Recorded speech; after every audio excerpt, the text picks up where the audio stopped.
وَنُنَزِّلُ مِنَ الْقُرْآنِ مَا هُوَ شِفَاءٌ وَرَحْمَةٌ لِّلْمُؤْمِنِينَ وَلَا يَزِيدُ الظَّالِمِينَ إِلَّا خَسَارًا۔ اعوذ باللہ من الشیطان الرجیم، بسم اللہ الرحمن الرحیم۔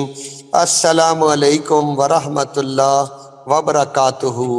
اللہ کی سلامتی ہو، اللہ کی رحمتیں ہوں، اللہ کی برکتیں ہوں سب گھروں پر، سب گھر والوں پر، پوری امت مسلمہ، انسان، جنات، ساری مخلوقات سب پر، آمین۔ دیکھیے، ایک میرے جاننے والے، اور انہوں نے بہت بڑی رقم جمع کی دبئی سے، امریکہ سے، یہاں وہاں سے، بہرحال انہیں دلچسپی ہے کاموں سے، اور انٹیریئر سندھ گئے وہ اندر، اور بہت سارے حالات انہوں نے دیکھے۔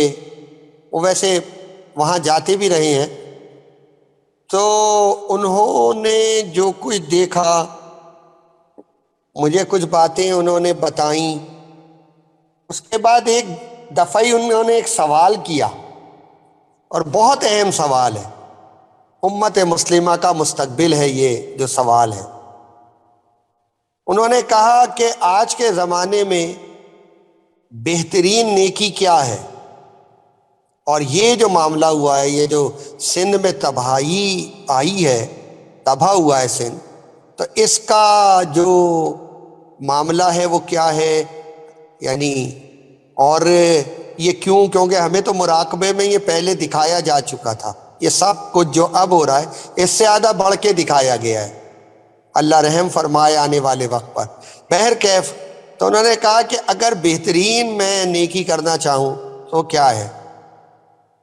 تو پھر انہوں نے خود ہی کچھ باتیں کی کہ یہ نیکی ہے، یہ جو اس وقت حالات ہیں، بھوکوں کو کھانا کھلانا، اور یہ جو بیماریاں ہیں، اور یہ ہیں اور یہ ہیں۔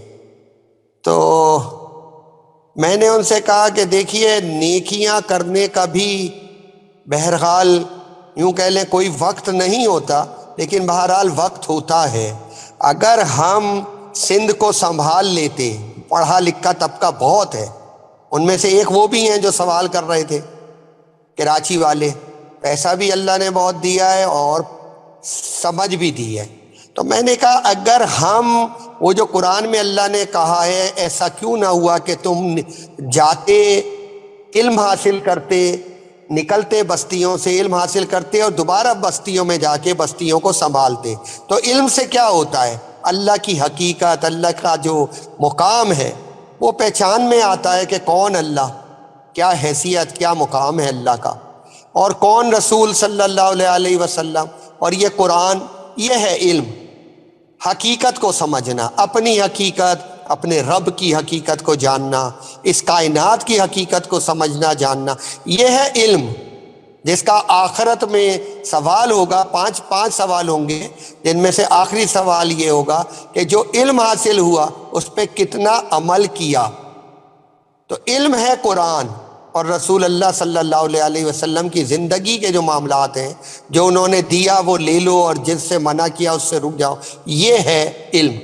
تو بہرحال میں نے کہا دیکھیں، اگر یہ ہو سکے یا ہوتا، اگر ہو جاتا تو یہ تباہی آتی ہی نہیں، پہلی بات۔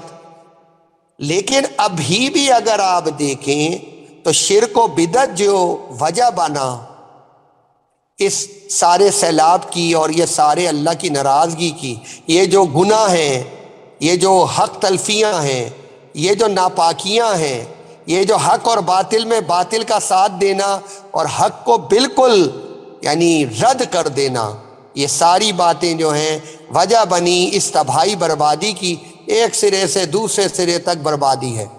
تو میں نے ان سے کہا کہ بہتر تو یہی ہے کہ ٹھیک ہے، جو آپ کام کر رہے ہیں مدد کا وہ بھی کرے جائیں، لیکن اصل مدد تو یہی ہے کہ ان میں شعور بیدار کیا جائے۔ یہ تو آج ہے، تو یہ تو پانی اللہ کی مخلوق ہے، اللہ اشارہ کرے گا یہ کل پھر آ جائے گا، یہ کوئی ایسی چیز تو نہیں ہے۔ اگر اللہ کی ناراضگی دور نہیں ہوئی تو پھر پیچھا تو نہیں چھٹے گا ان بربادیوں سے۔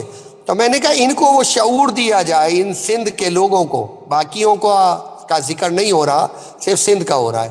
اور جو مراقبے میں سب سے زیادہ خراب صورتحال نظر آئی تھی وہ سندھ کی نظر آئی تھی، اور جب سوال کیا گیا کہ یہ اس کی وجہ کیا ہے کہ سندھ میں اس قدر زیادہ معاملات بگڑے ہوئے نظر آ رہے ہیں، تو کہا گیا کہ یہ شرک و بدعت اور یہ جو ناانصافیاں ہیں، یہ سارا معاملہ جو ہے یہ جا کر اس کی وجہ بن رہا ہے جو نظر آ رہا ہے۔ خیر، میں نے ان سے کہا کوئی ایسا معاملہ کیجئے، اگر آپ کے پاس بہت پیسہ ہے آپ کھلا دیں گے، یہ کھا لیں گے، نہ بسم اللہ پڑھ کے کھائیں گے، یہ اس لیے انہیں شعور ہی نہیں ہے، نہ شکر الحمدللہ ہاتھ اٹھا کر کہیں گے، تو برکت تو انہیں ملنی نہیں ہے۔ یہ کھائیں گے، آپ کھلائیے، یہ خوب کھائیں گے۔ لیکن جو ایک مسلمان کا کردار ہے، جو کہ رکاوٹ ہے اس کے درمیان میں، یہ جو تباہیاں بربادیاں ہیں ان کے درمیان میں ایک رکاوٹ ہے مسلمان کا کردار۔ وہ ذرا سی کوئی بات ہوتی تھی، اللہ کے رسول کہتے تھے بلال اذان دو اذان دو اذان دو، مطلب لوگوں کو جمع کرو، اور پھر اس کے بعد نفل نمازیں پڑھ کے اور سجدے کرتے تھے اور اللہ سے استغفار کرتے تھے۔ یہ طریقہ کار تھا اللہ کے رسول کا۔ اب کوئی نہ مانے نہ مانے، کوئی بھلا دے رسول اللہ کو صلی اللہ علیہ وسلم، کوئی فرق نہیں پڑتا۔ لیکن قرآن میں یہ آیت موجود ہے، اگر چاہتے ہو میری رضا، اگر چاہتے ہو بربادیوں سے بچنا دنیا اور آخرت کی، تو میرے رسول کی اتباع کرو، میرے رسول کے پیچھے چلو۔ یہ طریقہ بتایا گیا ہے بربادیوں سے بچنے کا۔ تو میں نے ان سے کہا، میں نے کہا بھائی کوئی ایسا انتظام کیجئے، بہت پیسہ ہے نا آپ لوگوں کے پاس، امریکہ سے ڈالر آ رہے ہیں اور یہاں سے ریال آ رہے ہیں اور وہاں سے درہم آ رہے ہیں، میں نے کہا کوئی ایسا بندوبست کیجئے کہ جس سے ان کی جو یہ علمی سطح ہے وہ اس درجے میں آئے، ایمان کے معاملات اس درجے میں ہوں کہ دوبارہ کبھی عذاب میں نہ مبتلا ہوں۔ اللہ کے پاس کیا ہے؟ ابھی مچھروں کا عذاب آ گیا، پانی کا عذاب، پھر مچھروں کا عذاب، کیڑے مکوڑوں کا عذاب، سانپ نکل پڑے کہیں، سانپوں کا عذاب۔ مطلب یہ تو سب اللہ کے ناراضگی کے معاملات ہیں، اور اگر اللہ کو ہم نہیں راضی کر سکے، ہمیں یہ بھی نہیں معلوم دروازہ کون سا ہے کہ جس سے گزر کے اللہ کے سامنے ہم جا سکیں اور اللہ سے التجائیں کر سکیں۔ ہم استغفار کو بھی تیار نہیں ہیں، جبکہ قرآن میں بار بار کہا گیا ہے کہ جب غلطی ہو جائے تو فوراً استغفار کرو۔ حدیث میں یہ سب باتیں بتائی گئی ہیں۔ ان بیچاروں کو کیا پتہ، انہیں تو کچھ بھی نہیں پتہ۔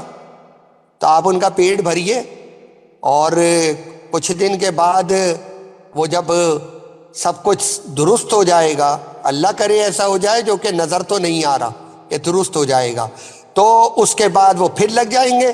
قرآن میں تو اللہ نے کہا ہی ہے کہ جب کشتی طوفان میں گر جاتی ہے تم ہلا گلا کر رہے ہوتے ہو، سب اپنے اپنے بتوں کو پوج رہے ہوتے ہیں، پھر جب کشتی ہچکولے کھاتی ہے، ڈوبنے لگتی ہے، تو تم سارے بتوں کو بھلا کے اور صرف اللہ کو پکارتے ہو، اپنے الہ کو، وَإِلَٰهُكُمْ إِلَٰهٌ وَاحِدٌ۔ اور اس کے بعد جب اللہ کشتی پار لگا دیتا ہے، ان موجوں کو سنبھالتا ہے، ان ہواؤں کو کم کرتا ہے، اور وہ سارے معاملات، اور کشتی کنارے لگ جاتی ہے، تو تھوڑے سے لوگ ہوتے ہیں کہ جو عقل لیتے ہیں اور اللہ کو پہچان پاتے ہیں اس سارے واقعے میں سے، اللہ کی حیثیت، اس کا مقام، اور باقی سب دنیا ہی میں لگ جاتے ہیں اور دوبارہ وہی کچھ کر رہے ہوتے ہیں۔ یہ سارا معاملہ قرآن میں لکھا ہوا ہے۔ تو اگر یہی مدد ہے تو کیے جائیں مدد۔ لیکن میں آپ کو ایک بات بالکل کھری بتا دوں کہ یہ نہ ختم ہونے والا سلسلہ ہے۔ اگر کوئی یہ سمجھتا ہے کہ میں ان کو کتنے دن کھانا کھلائے گا اور کتنے دن ان کا علاج معالجہ کرے گا، کتنے دن کریں گے لوگ بتائیں آپ مجھے؟ لیکن جب تک ان میں شعور بیدار نہیں ہوگا حق اور باطل کا، جب تک تو یہ نہیں سنبھل سکتے حالات۔ اللہ کی ناراضگی آ چکی ہے، اب اگر اللہ کی ناراضگی دور نہیں، جب اللہ کی ناراضگی آ جاتی ہے تو اس کا صرف ایک طریقہ ہوتا ہے کہ استغفار کرو، رجوع رب کرو، اور اس ناراضگی سے اپنے کو نکالو، اس ناراضگی کو دور کرو۔ یہ اللہ کی ناراضگی ہے، یہ کوئی معمولی بات نہیں ہے۔ اللہ کے غضب سے بچنے کے لیے، غصے سے بچنے کے لیے اس غصے کو ٹھنڈا کرنا ہوتا ہے. اس کی فکر نہیں ہے. نہ مولانا کبھی بتاتے ہیں یہ باتیں، نہ کوئی حکمران ہے، نہ کوئی اور ہے ایسا کہ جو یہ باتیں بتائے کہ جب تک یہ ناراضگی دور نہیں ہوگی، اور یہ بغیر قرآن کو تھامے ہوتی نہیں ہے دور، بغیر قرآن کے نہیں ممکن کہ یہ سب کچھ ہو جائے. قرآن کو تھامنے کے لیے تیار نہیں ہے، استغفار کے لیے تیار نہیں ہے، تو پھر کیسے ہوگی ناراضگی دور؟ تو یہ ختم ہی ہو جائے سلسلہ تو جانیے یہ جو تباہیاں اب آ رہی ہیں دنیا میں، یہ واپس جانے کے لیے نہیں آ رہی. اب تو بہت کچھ اور آگے ہونے والا ہے.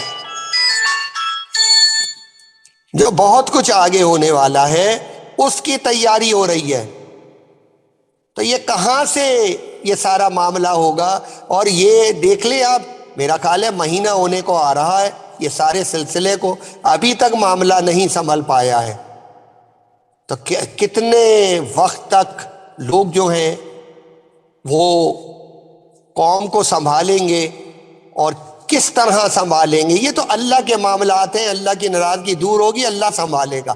اگر اللہ کے سوا کوئی سنبھال سکتا ہے تو وہ جو حالات انہوں نے مجھے بتائے اندر کے، تو وہ تو سنبھلنے والے نہیں ہیں. کوئی بہت بڑا واقعہ ہو، اسی لیے لوگ کہہ رہے ہیں جو وہاں موجود ہیں سمجھدار، وہ کہہ رہے ہیں فوج کے حوالے کرو. فوج انہی کاموں کے لیے تو بنی ہے. فوج کے حوالے کرو، فوج ڈبکیاں کھائے گی اور انہیں بچائے گی، اور یہ گالیاں دیں گے فوج کو. ساری زندگی یہی کیا ہے. ہر مولوی اور ہر سیاستدان یہی کام کر رہا ہے. اور جب مصیبت پڑتی ہے تو پھر اللہ تو پھر بھی یاد نہیں آتا، پھر فوج بلائی جاتی ہے. تو ابھی بھی یہی صورتحال ہے.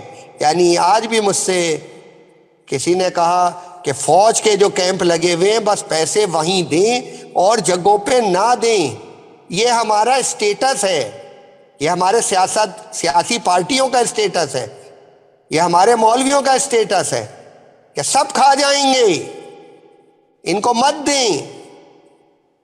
اس لیے جب تک اصلاح نہیں ہوگی، محاسبہ نہیں ہوگا، اپنی غلطیوں کی اصلاح نہیں ہوگی، وہ جو کہا گیا ہے حدیث میں کہ جس نے ایمان کے ساتھ اور احتساب کے ساتھ روزے رکھے، بس اس کو صرف اللہ کی رحمت، مغفرت اور جہنم سے آگ سے نجات مل جائے گی. یہ رمضان، یہ بہترین جو مہینہ ہے اور بہترین لمحات ہیں، یہ بھی آپ کی رحمت و مغفرت اور نجات جب ہی ہوگی جب ایمان ہوگا اور اس کے ساتھ احتساب ہوگا. اور اگر یہ نہیں ہوگا، یعنی اپنے آپ کو نہیں سنبھالیں گے ہم، اپنی قوم کو نہیں سنبھالیں گے ہم، تو اللہ کی ناراضگی دور نہیں ہوگی. جب اللہ کی ناراضگی دور نہیں ہوگی تو یہ کپڑے اور کھانے اور یہ جو پیسے دے رہے ہیں اور یہ سارے معاملات، یہ کیسے بچائیں گے؟ اس ساری تصویر کو کیسے بدلیں گے؟ ممکن نہیں ہے، بالکل بھی ممکن نہیں ہے. بلکہ وہاں تو پیچھے سے اطلاعات آ رہی ہیں، وارننگیں جاری ہو رہی ہیں کہ اب سمندر کا معاملہ ہے جو فائنل ہے. یعنی سمندر آئے گا اور پوری دنیا کے اوپر پانی چھا جائے گا طوفان نوح کی طرح سے، اور کوئی ظالم نہیں بچے گا. مومن بچے گا، مومنہ بچیں گی، مومن مومناؤں کے گھر بچیں گے، لیکن ظالموں کو نہیں چھوڑا جائے گا. اب یہ اطلاعات موجود ہیں، تو آپ مجھے بتائیے کہ کیا مدد کریں گے ہم ان کی؟ یہ جو صورتحال ہے پورے پاکستان کی، ہم اس میں کیا مدد کر سکتے ہیں؟ جب تک ہم نہیں اٹھ کے کھڑے ہوں گے اور جب تک قرآن کی روشنی کو ہم نہیں پھیلائیں گے، ہم نہیں کر سکتے مدد. ہماری تو حالت یہ ہے کہ جس گھر میں دیکھو اس گھر کے اندر سخت قسم کے حالات ہیں.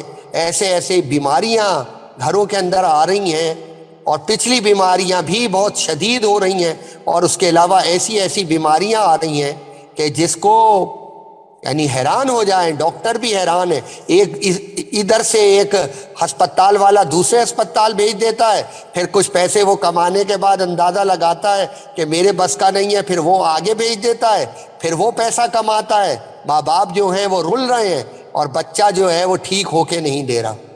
یہ حالات ہیں، یہ ہمارے گھروں کے حالات ہیں. سیلاب زدگان کے حالات الگ ہیں، لیکن جو ابھی بچے ہوئے ہیں جن کے پاس مہلت ہے، تو اس مہلت کا بھی حال یہ ہے.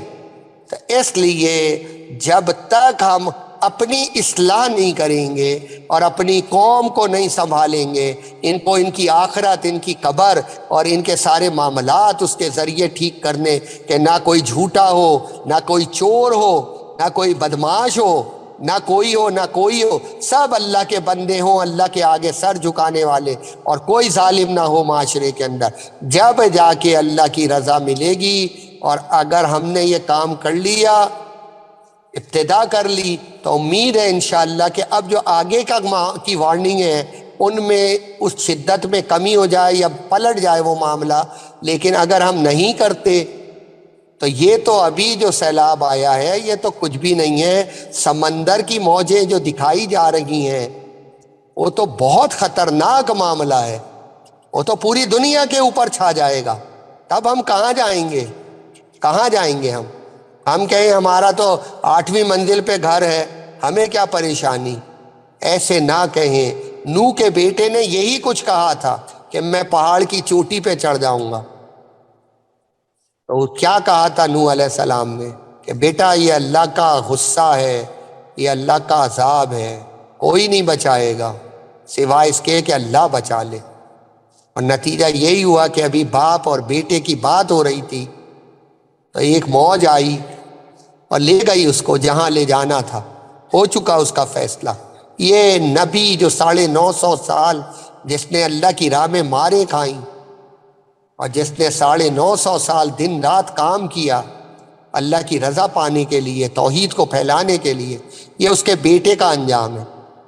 تو ہم کیا ہیں؟ ہم کیسے بچیں گے؟ ہم اپنے بیٹوں کو کیسے بچائیں گے؟ یہ بہرحال سوال ہے آپ کے سامنے۔ اور بہرکیف وہ جو میرے بھائی نے ایک سوال کیا تھا یہ اس کا جواب بھی ہے۔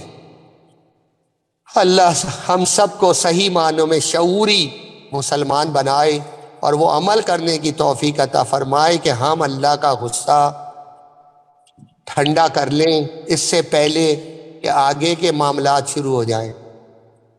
اللہ کرے کچھ ایسا ہی ہو جائے۔ آمین ثم آمین۔